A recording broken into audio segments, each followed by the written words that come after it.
Now, before we can really get started explaining to you the details of the 5 steps in the Power Marketing Program, I need to share with you the 2 most common marketing mistakes that nearly all business owners make. If you've done any advertising or marketing for your business ever at all, I can virtually guarantee that you've been making at least one of the following 2 common marketing mistakes. And it doesn't matter if you've been doing business for 5, 10, 20, 30 years or more and have been getting what most people would consider pretty good results. I'm here to tell you that these 2 mistakes have cost you a lot of money in lost opportunity and lost business. And I'm not just blowing a bunch of smoke here to catch your attention. In fact, I want you to get some of your marketing material right now, be it a brochure, a radio script, a TV ad, a newspaper or magazine ad, your website, whatever it is, get access to it right now and then evaluate it for yourself as I describe these 2 mistakes. I want you to objectively judge your own marketing and advertising and make a determination for yourself whether or not what I'm saying has value. So let's begin. Mistake number 1 is using one of the 3 forbidden phrases. So what are the 3 forbidden phrases? Well, they are phrases that use platitudes. In marketing, platitudes are essentially the kiss of death. So let me give you the definition of a platitude as it pertains to marketing. Platitudes are words or phrases that are dull, obvious, or predictable, that lack power to create interest because they are overused and unoriginal, that are nevertheless still commonly used as though they were unique or distinctive. Let me give you some examples of platitudes. They are words and phrases like highest quality, best service, largest selection, gets the job done right the first time, 30 years of experience, been in business since 1776 BC, honest, hardworking, you've tried the rest, now try the best, number 1, your dealer of choice, state of the art, blah, blah, blah, blah. Does it sound familiar? Of course it does. You've heard this kind of junk for years. But now here's the killer question. Do you have these terms in your marketing? I bet you do. I don't even know you, but if I were a betting man, which I'm not, I'd bet the farm on the fact that your advertising and marketing is loaded with platitudes just like these right now. Take a look for yourself. Now here's the deal. These platitudes that fill up your marketing and advertising are killing your profits and destroying your market opportunities. You see, these platitudes don't distinguish or separate you in the marketplace. They don't quantify or specify anything. They're not believable, they usually are not provable, and they cause your prospects to minimize, discount, disbelieve, or worst of all, ignore you altogether. Ultimately, your target market ends up believing that you and your business are just like everybody else in your industry. This is why your target market always ends up grinding you on price, regardless of how great you claim your service is or how much better you think you are than your competitors. None of that matters because you've introduced yourself to the marketplace as one more scoop of vanilla in a whole sea of vanilla. Now, I'm not saying that there's anything wrong with vanilla. In fact, I love vanilla. But what I am saying is that if you are perceived as being vanilla, just like everyone else, the only real message you are portraying to your target market is, me too. Now think about how pitiful that is. You see, this is why you're not dominating your market, and this is why your sales and revenues are dependent upon the force of the market and not your ability to win over more and more customers and dominate your sector. Now that's a big difference. So let me break this down further for you by using some objective evaluations so you can determine if you really are using platitudes in your advertising or not. I want to take you through 3 platitude evaluations that come directly out of Rich Harshaw's book, Monopolize Your Marketplace. Rich Harshaw is a living marketing genius, and I've been fortunate to train with him directly. So let's review these 3 evaluations which expose what we call the 3 forbidden phrases. Platitude evaluation number 1 is called, well, I would hope so. Seriously, that's the name of the evaluation. So here's the deal. Look at the statements and phrases in your advertising and then ask yourself this question. Could or would my prospects immediately respond to these statements by saying, well, I would hope so? For example, I'm looking right now at a couple of ads for plumbers. This one says, we'll find it and we'll fix it. Well, I would hope so. You're a plumber, for crying out loud. Or how about this incredible headline? Plumbing, service, and repair. Well, I would hope so. You are a plumber, right? I can't believe it. This plumber here does plumbing, service, and repair. Quick, honey, let's call him instead of one of the other 500 plumbers in town who also do plumbing, service, and repair. Or check this ad out that says, licensed, bonded, and insured, and that they fix faucets and fixtures, water heaters, tubs, and showers, etc. Well, I would hope so. You're a plumber. What else would you do? I mean, it's so painfully obvious that it's ridiculous. Or how about this common statement that says, committed to honest, ethical service?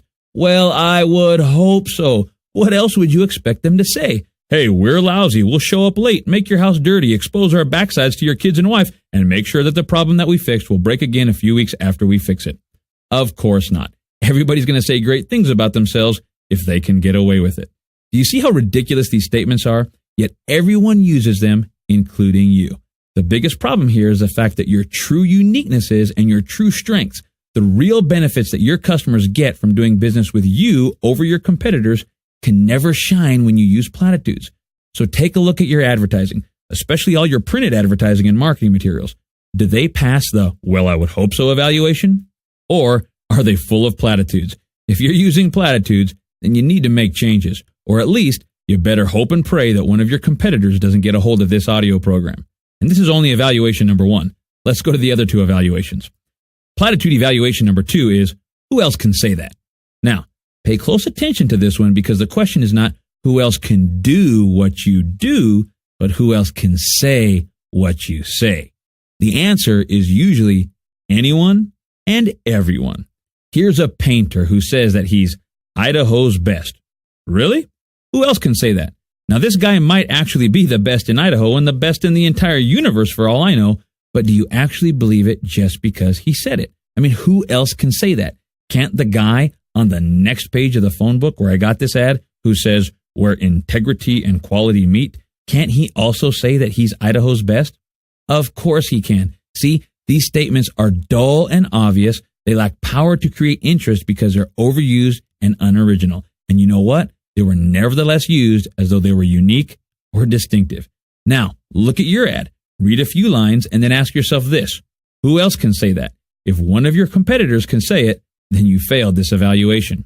Now, one of the most common platitudes in advertisements is to tell us how long you've been in business. Everybody thinks it matters, but I promise you it doesn't. Here's an illustration. I'm looking at a website for a chiropractor who thinks you should visit his practice because he's been a chiropractor for over 29 years. Well, who else can say that? Well, how about his competitor who has the next listing in Google who has been serving for over 30 years? See what I mean?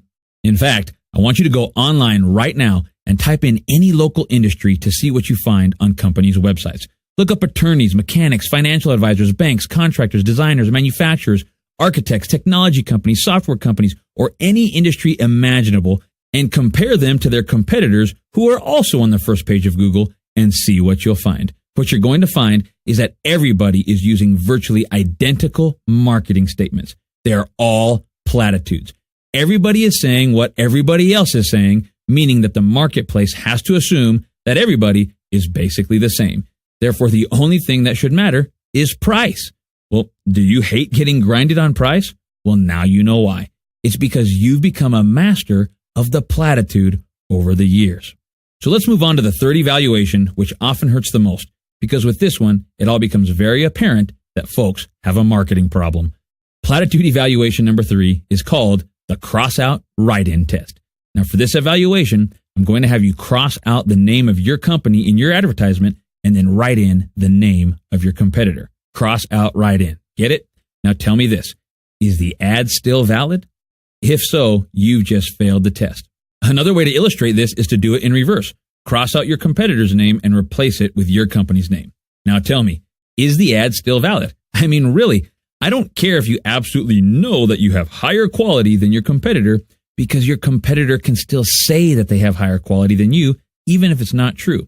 I can give you hundreds of other examples for insurance companies who can give you fast, easy quotes, or dentists who offer complete dental care, or landscape contractors who cut to perfection. But the bottom line is that none of these ads pass the cross-out write-in test or the other platitude evaluations. Now, when we implement the Power Marketing Program into your business, one of the first things we do is remove all of the platitudes from your existing advertising. We innovate your company and create specific and strategic marketing headlines, messages, and campaigns that absolutely separate you from your competitors and cause your prospects and customers to draw this simple conclusion. I'd have to be completely insane to work with anyone else but you, no matter the price. We even have a specific marketing evaluation form that we use that guarantees that you'll never put out another dismal ad with platitudes that gets lackluster results. You see, as I've already mentioned, platitudes cause your marketplace to assume that you and your competitors are all the same. But that's probably not true. You might have the best business of its kind in your industry, But since your ads and your competitors' ads all use platitudes, then the marketplace can't tell who actually offers the best value. So they call you up and ask you the same question that you're probably really sick of hearing, which is, how much do you charge? My friend, it doesn't have to be that way. Let me give you one last example. Take a look at one of your company's brochures. What's on the top of the front cover? More than likely, you've put your company name and or logo there. Well, guess what? If you did, you just failed the exam. Now let me explain why. Nobody cares who you are until they know what you can do for them. Here's another secret. Instead of putting your company name or logo on the front cover of your brochure, you should put a hot button loaded headline that emotionally connects with your prospects and makes them beg to read the content on the inside. I'll explain what I mean by this and exactly how to do it in this audio program.